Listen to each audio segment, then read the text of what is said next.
We got a guy, Isaac Feldman, here who used to work with us. He works at the Sports Network. He fought last week and won. Winner by knockout from Long Island, New York, Isaac Feldman. Here's the problem with that. Now with the proliferation of MMA, Yes. you ain't got anybody. You have no idea. Because that dude Isaac, who's a great kid, you'd look at him and go, I'll probably have this guy. I can handle this guy. He'd kill you in Meanwhile, 30 seconds. What? Right. Hi-ya! No, like, God damn, I had the wrong guy.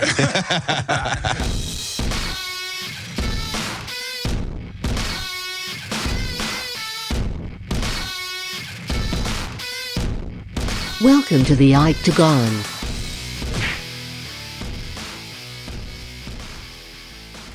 What's up? Welcome back. IkeTagon is here. IkeTagon number 10, episode 10. No review, no clickbait, no eerie, monotone, mind, body, soul podcast. IkeTagon's here, previewing UFC 246. Big event. McGregor's back.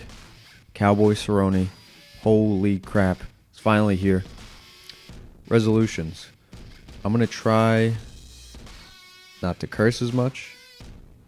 We'll see how getting along that lasts. And I'm going to try to read a book a month and exercise as always. So I know you say, oh, a book a month's not that much, but trust me, my attention span it is, you know. So UFC 246, Conor McGregor comes back, 15 months out of competition. Yes, I'm wearing green. It's a McGregor fight week. So what? What are you going to do about it? I think that was a Middle Eastern accent, but McGregor fight week, I feel like it's only proper to wear green for it. I'm sure Cerrone, Cowboy Donald Cerrone has some Irish in there, so it's for both of them. McGregor out 15 months from competition. Cowboy fought 4 times in 2019. He beat Alex Hernandez about a year ago. UFC first event on ESPN. TKO'd Alex Hernandez. Fast forward to May. He beat Al Iaquinta, Raging Al Iaquinta, Long Island's own Al Iaquinta. It was a tough fight for Al. Cowboy dominated 5 rounds beautifully, showed an arsenal, an array of weapons and strikes, head kicks, low kicks, jabs, pressure, pace, accuracy, execution. It was a fantastic performance by Cowboy. And what does he do? He screws it up by being Cowboy. 5 weeks later, he fights Tony El Cucuy, the boogeyman, Ferguson at UFC 238. So it was May 4th against Al Iaquinta and then June 8th against one of the best fighters in MMA history in Tony Ferguson. So a little cuckoo for Cocoa Puffs, but that's Cowboy. He will fight anybody in a parking lot. He will wakeboard the week of a fight. He will snowboard. He'll fight somebody on a beach. He'll do it all while he's drinking Budweiser, and then he'll go fight somebody. So it was Cowboy being Cowboy, but Cowboy being Cowboy hurt him in the end because he lost that fight. Who knows if it was an accumulation of damage that led to the stoppage in the fight. Tony Ferguson jabbed Cowboy's head off. Cowboy does the cardinal sin and fight, and he tries to blow the blood out of his nose. And apparently if you hold your nose when it's already just a faucet of blood, your eyeball will blow up because the pressure has to go anywhere. Similar to the Alien movie with Sigourney Weaver. So pressure is not good when you're bleeding. Don't try to blow it out your nose. But Cowboy loses that fight. We all know what's going on with Tony Ferguson. He's fighting Khabib in April at Barclays Center for the UFC lightweight title. 3 months later, Cowboy decides to fight another dangerous striker, the heavy-handed, heavy-legged, or heavy-footed striker in Justin Gaethje, and it doesn't go well. It seems like there's something a little off mentally, like he was missing something in that camp or inspiration or motivationally going into that fight, but he loses to Justin Gaethje, who is now eyeing a fight, a title fight at the lightweight division. So he fought Tony Ferguson, who's fighting for the lightweight championship, and Justin Gaethje, who's the number one contender after that lightweight championship fight. And Cowboy lost both. So he went 2-2 in 2019. And to rewind all of this, after he got his first win in 2019 against Alexander Hernandez back in January, about a year ago, Conor McGregor tweets, "Donald, I think you're the guy." I don't remember the exact wording of the tweet, but he saw an opportunity with Cowboy.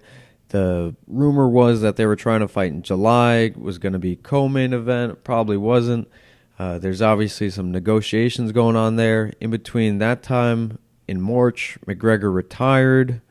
There were some sexual allegations hanging over his head, and that probably forced him out a little and kind of gave the UFC some leverage in negotiating. And then it didn't help that McGregor broke his hand in training. And Cowboy is Cowboy. He's going to take a fight. He's not going to wait till July if it's not guaranteed. He probably would have waited till July, from January till July, if the fight was guaranteed, because it would be the biggest payday of his career, the most attention, and the biggest opportunity for him. So I'm sure he would have waited, but Conor's being Conor, and he was a businessman, and Cowboy's being Cowboy, and he's a crazy man. So they both did what they had to do, but luckily Cowboy is so popular, and because of his in-cage performances, he has the most UFC fights of all time. 33, the most UFC win bonuses, the most UFC wins, just record after record after record. And Conor eyed a huge opportunity, which is now January 18th, UFC 246, and says, I will cheers you, bro. I know you're Budweiser, I'm whiskey, but there's still money to be made. I think it's perfect. Conor's thinking 15 months out. He just fought Diaz, Alvarez, Mayweather, Khabib, huge, monumental main event fights, and he won some, he lost some.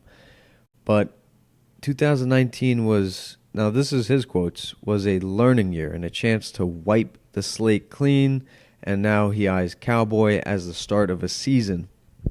He said multiple times, public forums, one-on-one interviews, that he wants to make 2020 a season. He wants to fight 2, 3, 4 times. He wants to step in on short notice fights. He wants to fight for titles.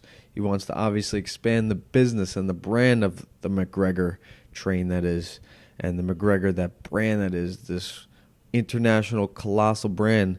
Especially if he gets a title fight, win or lose, he's just going to gain the respect of the hardcore MMA fans, and obviously gain all the casual eyeballs for that title fight, whether it's the BMF title, Jorge Masvidal, whether it's the UFC welterweight title, Kamaru Usman, or whether it's the UFC lightweight title in Khabib Nurmagomedov, which be a monumental rematch. So McGregor's eyeing 2020 as the season for business, for competition, and for a chance to prove to himself that he still got it. And he handpicked Cerrone at the perfect time. If you pick Cowboy after a win, after not taking much damage, that might have favored Cowboy a lot more, but Cowboy faced a lot of rounds. Let me do the math real quick. 10 plus rounds in 2019. McGregor's fresh, hasn't fought in 15 months. When he was worn out from wrestling camp against Khabib Nurmagomedov, he's fresh. He's not fat. He's in shape. You're hearing his camp and his corner and his coaches all in favor of McGregor taking this fight and being sharp, and they're really looking to showcase McGregor's newfound skill set, but I don't know. Seeing is believing. I really want to see what McGregor does. Does he fade? Does he get into the same habits? Is he going to be overconfident if he lands a heavy strike on Cowboy early? This Cowboy still got juice in the tank. Is this a victory lap for his career? I already listed some of the records that he has in the UFC. Is this just a opportunity to expand his brand and expand his sponsorships and just kind of make the biggest paycheck he's ever made and secure his grandchildren's future? Or is this opportunity of the underdog? This is a chance for Cowboy to make everything that he's worked for in his UFC career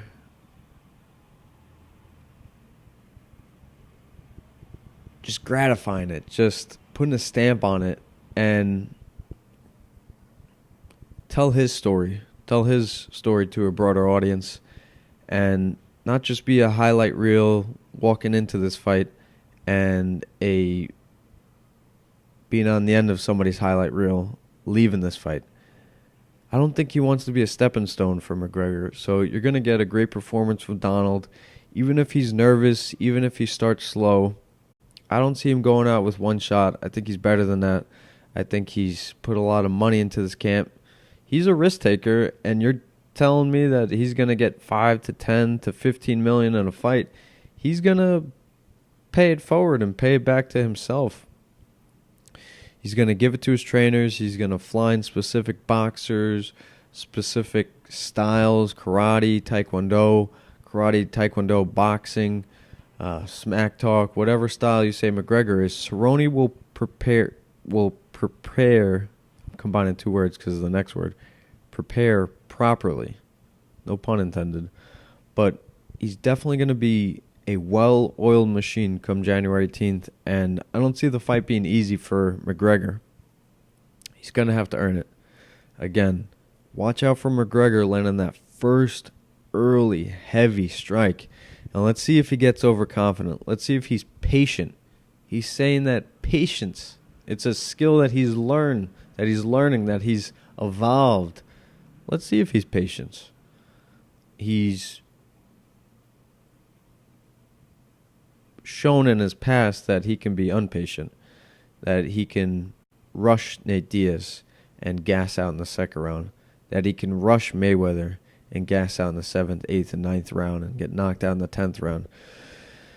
We've seen that patience is a flaw of his and gas tank is a flaw of his, that he throws everything behind the strikes and he doesn't think about later, that he miscalculates, that he's too confident, that he's overconfident. He's always going to be confident, but he's searching for that pure confidence. If he takes out Cowboy Cerrone, first round, I mean, he's going to be talking, but we're not going to be seeing what changes he's made in the gas tank and what new skills. I think a bunch of people will say I told you so, that Cowboy's a little stiff. He's a walking target for McGregor to knock out. And it was just an easy layup fight for McGregor to get started in 2020.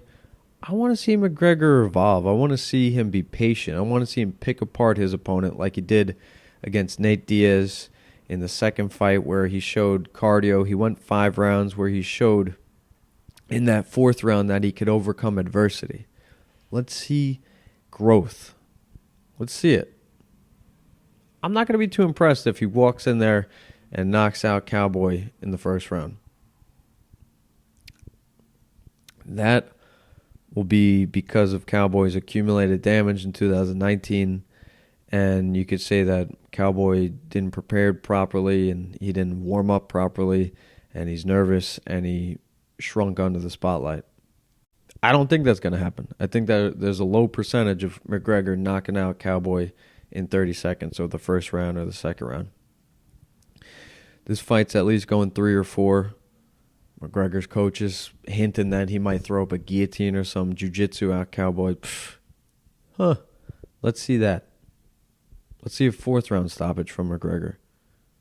I don't think we've seen any power of his translate into the later rounds. If he doesn't get it done in the first 2 rounds, the first 8 minutes, 10 minutes, then he loses a lot of steam behind his punches. But let's see.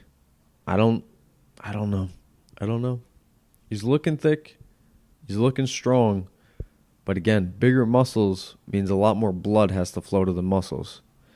And Cowboy can pace himself and can walk through a lot more fires than McGregor can put out. So, I think Cowboy's going to be smart. I think he's going to survive that first round, the onslaught. McGregor might not even go for the early onslaught. Again, he might want to prove to himself that he's in this for the long run. He's not going to gas out. Cowboy's no slouch. And Cowboy's been in a lot of wars and fought the best of the best. It'd be wise for Conor to not get overzealous if he lands early. Not get too giddy and feel like he's invincible if he lands early. Be wise. Pick to the body. Low kicks. In and out of danger. A perfectly timed. Let's go back to Conor McGregor UFC 194 against Jose Aldo. Jose Aldo had all the tools. Very similar to Cowboy. Good jiu-jitsu. Good wrestling defense or counter wrestling. Good punches. Good kicks. Good endurance. Good will to win. Jose Aldo and Cowboy have very similar skill sets. But McGregor, what did he say following that fight? Precision beats power. Accuracy beats speed. Let's see. Let's see if he can do something to set up Cerrone that isn't just a classic pressure fight. That's something more beautiful and pure to martial arts. That would be the rare occurrence if we could get that out of McGregor. A pure martial artist again. That dates back to 4 years ago, 2015, 2016 McGregor, where money was coming into the picture, but he still respected the game. Does he respect it now? And a fun stat that I just wanted to confirm. I believe McGregor is 4-0 since 2015 when he walks out second. Excuse me. When he walks out first, meaning he's the challenger. Chad Mendes, he won. Jose Aldo, he won. Nate Diaz, the second time he won. Eddie Alvarez, 4. When he walks out second, when he's the challenger, when he's the hunter, not the hunty, when he's hungry, not fat, when he's humble, not cocky, when he's chasing, McGregor's been a better fighter.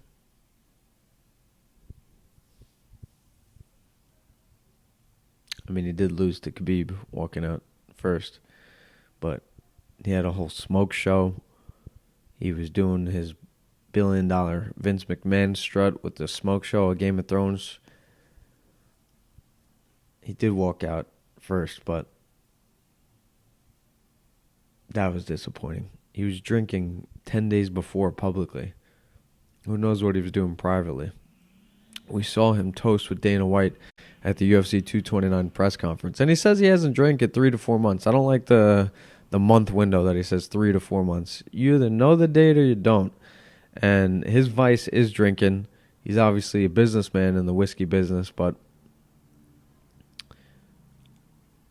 this should be an easy one. If you're a professional athlete, if you're the elite of the elite, the Cristianos, the Tom Bradys, the Tiger Woods, the Conor McGregors, drinking shouldn't be an option. You're already eclipsing, maybe. This is the second leg of McGregor's career. He could eclipse Mike Tyson. I'm not saying he is eclipsing Mike Tyson. If he proves that he can come back and that he's cleaned up his act in 2020 and that he's going to be back in training after he wins. He says he's going to win Saturday night and he's going to be back in training Monday. Let's see it. Let's see it. I used to pick McGregor in all the fights. Chad Mendes, Jose Aldo, both Nate Diaz, Eddie Alvarez. I picked McGregor in Floyd Mayweather's fight. I initially picked Khabib, and then I changed it to McGregor. He won me over so much with that rise to stardom and to championship status that I was a huge McGregor fan and shill and defended him and kind of plotted my fight night around the way McGregor willed his fights and wins into existence.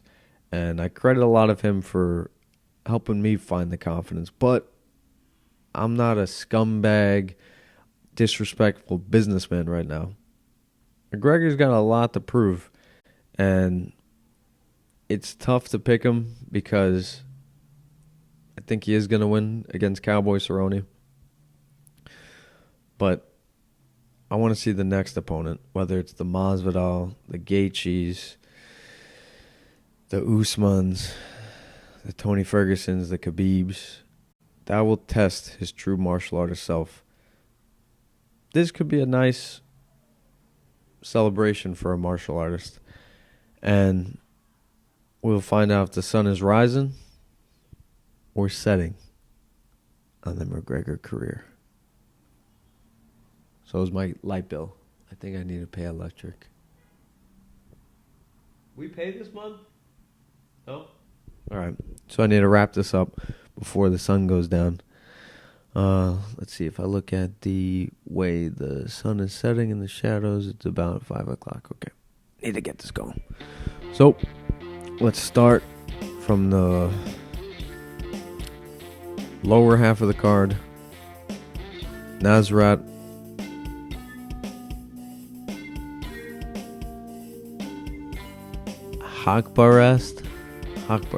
Nasrat Haqparast, a UFC tri-star gym trainee. He trains under Faraz Sahabi, which, if you guys don't know, he's the head trainer for George St. Pierre, Rory McDonald, Olivier Abu-Moudier, all those French Canadians. Nasrat is a fast riser. He's a fun striker. He's an Afghani-born fighter that lives now in Canada. He's Ike, the nickname for Baby Kelvin. Takes on Drew Dober. And I'm picking Nasrat. There's a lot of potential with him. He trains under a great team, and he's highly talented and very patient, very skilled. And I think that's an easy win for him. The next fight, Askar Askarov against Tim Elliott. Tim Elliott, well known because of his fight against Demetrius Johnson. He came off the Ultimate Fighter. His prize was you get to fight the champion and one of the greatest fighters of all time in Demetrius Johnson. He did not get that done, and since then it's been a downward slope. Askar Askarov is a champion in Europe and doesn't even have a Wikipedia page, but he's coming over here to make some noise and step over everything that Tim Elliott's done and put his name on the map, and I think he will. So I'm going Nasrat, Askar. The next fight, Andre Fili against Sodiq Yusuf. Andre Fili, a heavy striker, kind of a messy fighter in the sense that he didn't have his career figured out. He's a team alpha male fighter, and we know that whole camp likes to party and kind of be a little loose around the edges. And this is how team alpha male trains.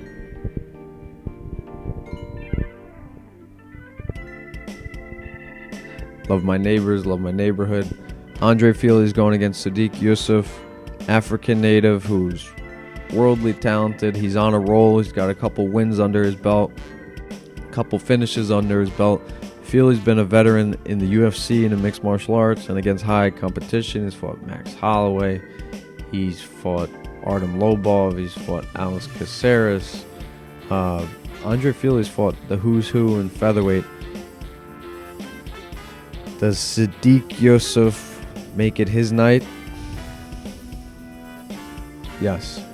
Sodiq Yusuf gets it done against Andre Fili. So I'm picking the prospects, baby. Now, Roxanne Modafferi against Macy Barber.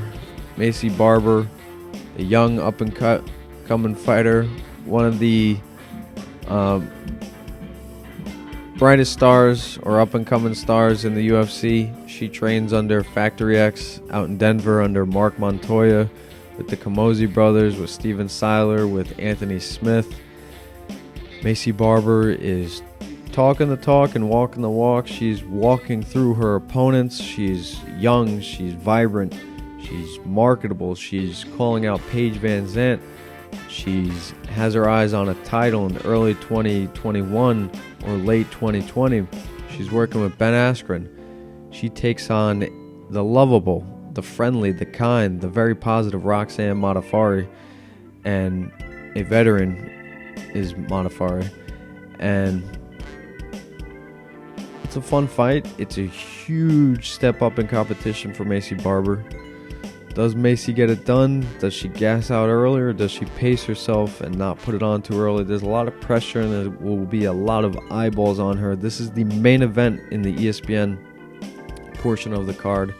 And the UFC has stacked this portion of the card with prospects and fights that have huge potential and can be stepping stones towards a title fight in each respective division. I'm going Macy Barber. So I'm going all prospects. Barber, Yusuf, Askarov, and Nasrat. I have trouble with his last name. Moving on to the main card. The theme of this card is title holders, title challengers, and the underdogs. You got Anthony Pettis against Carlos Diego Ferreira. You got Claudia Gadelha against Alexa Grasso. Alexia Oleinik against Maurice Green. Holly Holm against Raquel Pennington. Conor McGregor against Donald Cowboy Cerrone. In these, if you hear correctly, you could probably just recognize the ladder of the fights that I just rattled off. Holly Holm, Conor McGregor, Anthony Pettis. 3 former champions. Is it going to be the night of the underdogs? Maybe. Or is it the night of the champions? Does Pettis come out? Does Holly Holm come out? McGregor come out? Stomp their foot down and say again to the people, this is my cage. This is my octagon. Don't think I'm just a businessman or businesswoman. Remember that I'm a fighter, and fighting has gotten me everything that I've worked for. So, let's run through it. Anthony Pettis, Carlos Diego Ferreira. Anthony Pettis coming off a tough fight against Nate Diaz. Had a up and down 2019, knocked out Wonder Boy in March. Lost to Nate Diaz in August, UFC 241. Carlos Ferreira is a young up-and-comer. A lot of people may not know his background, but he's getting a huge opportunity in a fight against Anthony Pettis. And if he comes through, a lot of people will recognize his name. I'm going to go Pettis in this. It's back down the lightweight. His gas tank should be there. There should be no excuse for him. The next fight, Claudia Gadelha against Alexa Grasso. Claudia Gadelha in training. She's looked fabulous. She's obviously fought with the who's who in the women's strawweight division. Alexa Grasso hasn't cracked through. She's fought great competition, but she's never beaten the competition at the UFC women's strawweight division. I'm going with Claudia Gadelha in this fight. It kind of just rolls off the tongue if I say it nicely enough with some of these fighters' names. Claudia, Alexei Oleinik, the heavy Russian grappler, the Russian bear as they say, against Maurice Green, who is very rangy, has good strikes, heavy hands, medium gas tank, has not been put in the spot to show his grappling, but I'm going to go with Oleinik in this. I feel like Oleinik, once he gets his hands on him, the fight will go to the floor and the fight will end quickly. Holly Holm against Raquel Pennington. Denver native Raquel Pennington, former title challenger. Raquel Pennington, she did better against Amanda Nunes than Holly Holm did. Holly Holm, her most recent fight was about 7 months ago against Amanda Nunes for the women's bantamweight title. That made Nunes the greatest women's fighter of all time. Raquel Pennington lost to Nunes back at UFC 224 when her corner let her continue the fight when she said she can't feel her leg or she's very hurt. There's a lot of controversy around that. In May of 2018, But she's come back strong health-wise, not record-wise, and I see Holly Holm taking advantage of this opportunity with the spotlight, the pressure, and her experience. It will be a safe fight for Holly Holm, but she will win. Conor McGregor versus Donald Cowboy Cerrone. If Cowboy Cerrone was coming off the 2 victories against Hernandez and Iaquinta, I'd probably pick Cowboy, but that wear and tear and the extra mileage and accumulated damage, I think, hurts Cowboy. I think McGregor will have all the opportunity to find his rhythm and his flow, whether that's with teep kicks, side kicks, the capoeira kicks, wheel kicks, the hook kicks, the heavy lefts, the straight lefts, the jabs, this newfound hook that he shows in training. I think McGregor will have plenty of time to find his range and his comfort level and beat Cowboy Cerrone in a decision. And credit Cerrone, but will be humble in victory finally. And the doors will open for McGregor and a Masvidal fight, or a Justin Gaethje fight, or a UFC title at lightweight or welterweight. He has plenty of options if he wins. He has a few options if he loses, so he'll probably win by decision. So they're your picks. Nasrat, Askar, Sadiq, Macy, Pettis, Godelia, Olenek, Holm, McGregor. I did well in 2019 for picks. I'm starting it off on fire. Whoa. My esophagus is on fire. That might be too much Frank's hot sauce. Those are your picks. You're welcome.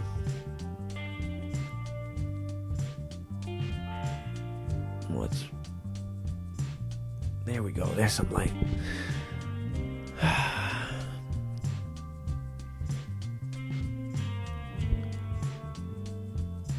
UFC 246. Tune in. Tune in to the IkeTagon. Hope you guys like the picks. Hope you guys like the Mind, Body, Soul podcast. Career news. Dropping next week. McGregor will announce his next opponent, and Ike will announce his new podcast. We will see. At IkeTagon.com, Instagram, Twitter. Later.